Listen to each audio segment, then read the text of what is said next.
Muito bom dia a todos. Isto para mim é uma experiência nova. É uma experiência nova porque nunca falei num TEDx e é uma experiência nova porque é muito raro eu estar acordado ao sábado de manhã e, portanto, quando me convidaram para fazer aqui uma pequena reflexão que tivesse a ver com o tema do meu trabalho de investigação, eu fui obrigado a fazer um exercício que acho que nunca tinha feito.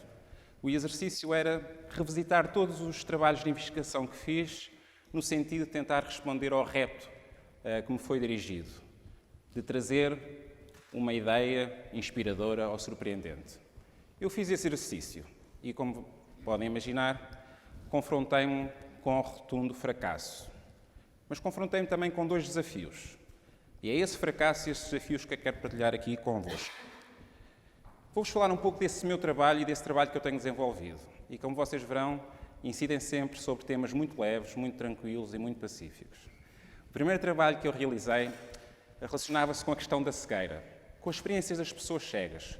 Perceber qual é a relação entre a experiência de vida de alguém que não vê e as representações culturais que existem acerca da cegueira. Realizei esse trabalho em Portugal e também em Moçambique. No contexto moçambicano, fiquei a viver durante 3 meses no Instituto Nacional de Cegos, situado na cidade da Beira. Mais tarde, desenvolvi um trabalho que tinha a ver com a experiência das pessoas com lesão medular. Aquelas pessoas que, imaginem, por um acidente de viação, em algum momento das suas vidas ficaram paraplégicas ou tetraplégicas. E o trabalho cumpria o objetivo de perceber como é que se dá a reconstrução pessoal e social da vida destas pessoas. Um outro trabalho tinha a ver com a experiência dos deficientes das Forças Armadas. Aqueles soldados que, tendo combatido na Guerra Colonial Portuguesa, ou se quiserem também do outro lado, as guerras de libertação, como é que foram as suas vidas marcadas pela guerra e marcadas pela deficiência. E este trabalho diz-nos muito acerca do que é Portugal. Não sei se sabem, mas em 1974, no fim da guerra, Portugal era o país com mais homens em armas, a maior percentagem de homens em armas. Só Israel tinha uma maior percentagem de homens em armas. E assim se vai o nosso mito do país de brandos costumes. Um outro trabalho que desenvolvi, esse mais recente, tinha a ver com a experiência dos sobreviventes do desastre de Bhopal. Não sei se já ouviram falar deste desastre. Deu-se na Índia, em 1984, e foi o maior desastre industrial da história. Entre dezembro e janeiro e fevereiro, estive a residir em Bhopal, numa clínica que dá tratamento aos sobreviventes desse desastre, porque as suas sequelas ainda se mantêm e se preservam. E, para que tenham uma ideia, Bhopal pode ser considerada, como dizia um autor interessantíssimo, Indracinha, pode ser considerada a capital mundial dos pulmões destruídos.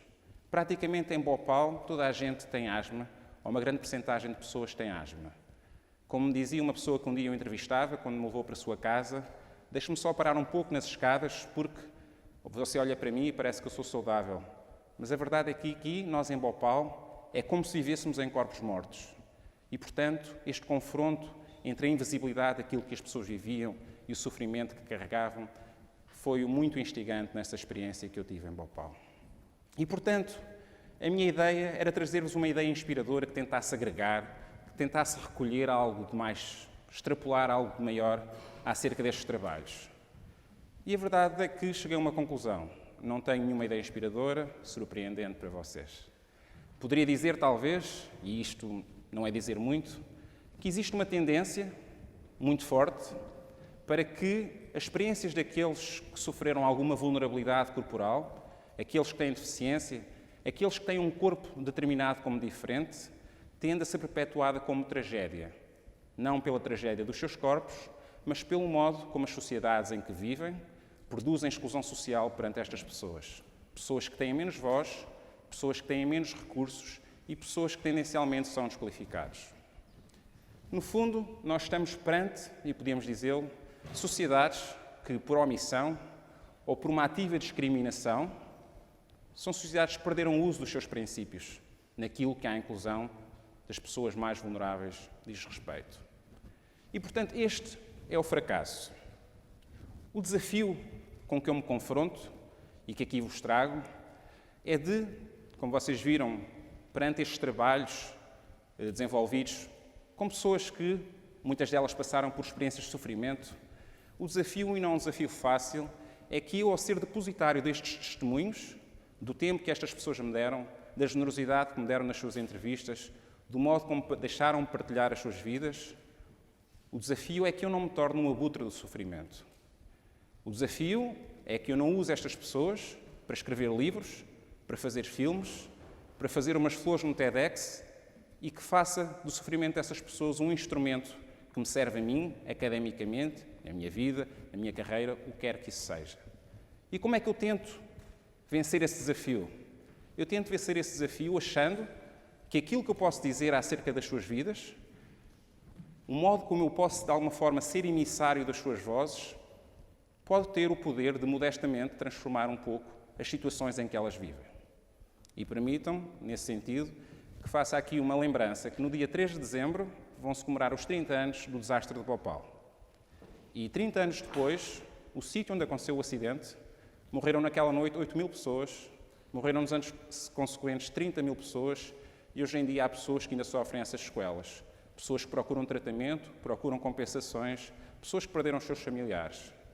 30 anos depois, o recinto da fábrica ainda não foi limpo. Essas pessoas tiveram a beber água contaminada até 2013. Só em 2013 lhes providenciaram água limpa. E continuam gerações a nascer de crianças com problemas de formações genéticas que decorrem desse desastre. Portanto, queria-vos lembrar esse 3 de dezembro, seja em pensamento, seja em forma solitária de manifestação, como um momento que nós esquecemos porque fica lá longe, mas que de facto deveria fazer parte da nossa memória social e da nossa lembrança. Quero-me confrontar agora com o outro desafio. O outro desafio, e que me vai levar à questão da cegueira. O desafio é de como é que eu lido com experiências que são tão distantes, experiências que estão tão fora do meu contexto. E não digo distantes porque se passam, algumas delas, na Índia ou em Moçambique. A verdade é que todas estas experiências nos confrontam com situações que não são fáceis de generalizar. Nós não podemos generalizar porque é tão diferente a experiência de quem ficou cego ou de quem é cego da experiência de quem tem uma lesão medular ou da experiência de quem ficou contaminado por um gás tóxico numa noite.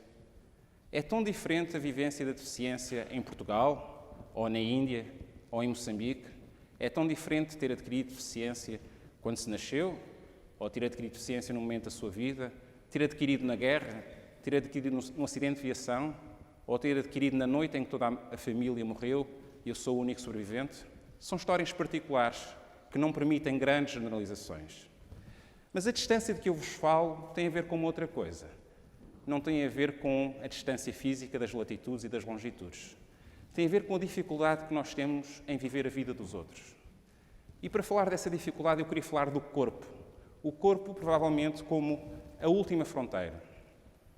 A Virginia Woolf dizia que, acerca da pobreza da língua, ela explicava que o inglês tem tantas palavras tão ricas que permitem falar, exprimir os pensamentos de Lear, que permitem exprimir o pesar de Hamlet. Mas nesta língua inglesa tão rica, eu não encontro palavras para descrever um calafrio ou uma dor de cabeça. E a ideia é exatamente esta. Por muito que nós tenhamos proximidade com a vida de alguém, nós nunca conseguimos compreender cabalmente aquilo que é a sua experiência física, a sua experiência do corpo, porque de alguma forma nós temos sistemas nervosos que nos apartam enquanto indivíduos e sujeitos e que nos impedem de viver a dor do outro ou a experiência física do outro. E nesse sentido a cegueira parece-me ser particularmente rica, porque nos coloca perante um outro mundo sensorial que nós só podemos imaginar.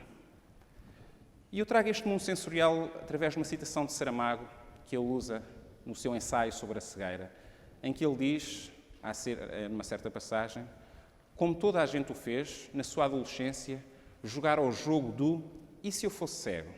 E chegar à conclusão, ao cabo de 5 minutos com os olhos fechados, que seria sem dúvida uma terrível desgraça. Se nós jogarmos ao jogo do e se eu fosse cego e se fecharmos os olhos, nós vamos ter a noção que a cegueira é uma profunda desgraça.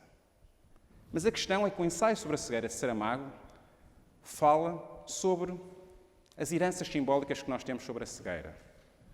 O ensaio sobre a cegueira de Saramago fala deste nosso experimentalismo que faz supor que a cegueira é uma tragédia. E, portanto, surge como uma riquíssima metáfora para explicar a ignorância, a alienação, as trevas. No fundo, todos os sinónimos que vocês vão encontrar na entrada de qualquer dicionário sobre a cegueira. Mas o que é curioso é que o ensaio sobre a cegueira faz aquilo mesmo que existe na nossa sociedade. No ensaio sobre a cegueira, as experiências das pessoas cegas não existem. Não há uma única pessoa cega no ensaio sobre a cegueira. É um ensaio que é produzido através das experiências de quem vê.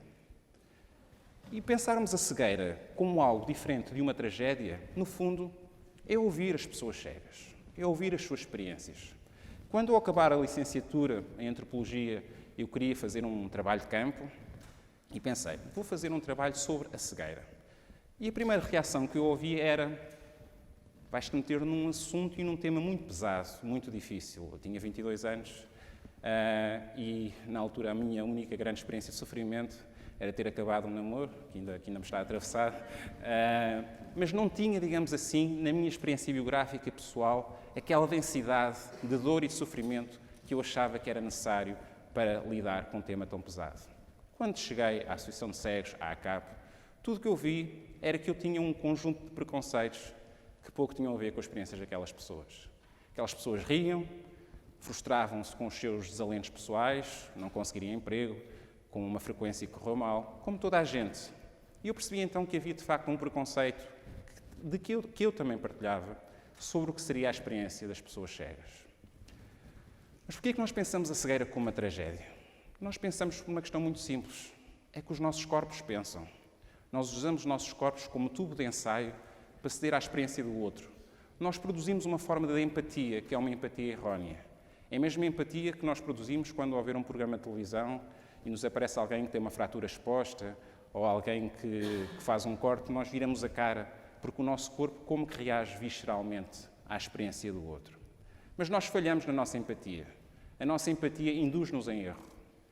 E induz-nos em erro em vários sentidos. Primeiro, porque nós nunca poderemos perceber o que é a experiência de uma pessoa que, sendo cega, nunca viu. Alguém para quem a cegueira não representa uma perda. Naqueles minutos com os olhos fechados, nós só conseguimos imaginar a experiência da perda imediata da cegueira. Não conseguimos imaginar o que seja alguém viver num mundo com outras referências. Um mundo igualmente rico, sensorialmente rico, mas que não tem a dimensão da perda. Por outro lado, nós não conseguimos imaginar, como acontece em muitas doenças degenerativas, alguém que vai cegando ao longo de décadas. Jorge Luís Borges, nascido em 1899, dizia: eu comecei a cegar no dia em que nasci. E existe uma passagem interessantíssima no livro da Areia, em que Jorge Luís Borges, mais velho e cego, fala com a versão mais jovem de Jorge Luís Borges, ainda vidente, e diz-lhe: sabes, quando envelheceres, ficarás cego. Mas não te preocupes, a cegueira não é uma coisa trágica. É como um lento entardecer de verão. E assim, poeticamente, Borges escrevia a sua experiência da cegueira. Uma experiência sem um momento trágico, sem uma perda abrupta, que permitiu que ele se adaptasse à cegueira, que ele passasse a aprender novas línguas pelo modo como liam para ele. E que vivesse essa ironia suprema de ser o diretor da Biblioteca de Buenos Aires, quando ele já não conseguia ver os livros que estavam sob o seu domínio. Mas há um outro elemento a partir do qual nós não conseguimos perceber a experiência da cegueira. É verdade que eu entrevistei muitas pessoas que tinham acabado de cegar. E aí eu pude pulsar aquilo que é a vivência de uma tragédia. Pessoas que fizeram o seu luto. Pessoas que perderam referências no mundo e que, portanto, se sentiam destituídas das suas referências. E talvez aí, essa nossa experiência de fechar os olhos nos ajude a compreender a experiência da cegueira. Mas não nos ajuda a compreender como é que o mundo se reconstrói ao longo de anos e ao longo de décadas. E como é que esse mundo ganha novas referências. Porque alguém que cega é alguém que vai reencontrar os termos da existência ao longo do tempo. Às vezes, é preciso fazer o seu luto, sem dúvida, ficar em casa, fechado, deprimir, porventura, mas depois redescobre que existe um mundo feito de outros sentidos E, portanto, esse tempo nós não damos, porque os nossos corpos e a nossa empatia não permite que nós cheguemos tão longe. Nós somos traídos pela convicção de que a partir do nosso corpo nós podemos conhecer as outras vidas. Nós somos traídos pela convicção que a vida do outro é apenas uma pequena variável da nossa própria experiência. E é nesse sentido que surgem as palavras. Porque nesta impossibilidade de viver a vida dos outros, na impossibilidade de habitar o corpo de uma outra pessoa, nós ficamos dependentes das palavras. Precárias como elas são, na pobreza da linguagem, que tem dificuldade em exprimir o sentido do corpo e muitas vezes o sentido da vida. E é esse o desafio que nós temos. Como dizia o poema de Cesarini, nós habitamos zonas muralhadas, nós vivemos dentro de muralhas. E o desafio, portanto, é tentar fugir aos constrangimentos das nossas culturas, ao encontro de culturas menos certas dos seus sentidos. O nosso desafio é sair do conforto dos nossos corpos para perceber, através do nosso silêncio e da nossa capacidade de ouvir e de perceber aquilo que em ações, em gestos e em palavras os outros nos dizem acerca daquilo que vivem e acerca daquilo que fazem. O desafio é perceber que temos que reinventar o lugar de justiça social onde antes moravam antiquíssimas tragédias. As palavras são tudo aquilo que temos para chegar ao corpo e à vida do outro. Assim tenhamos a paciência, o tempo e a coragem. Obrigado.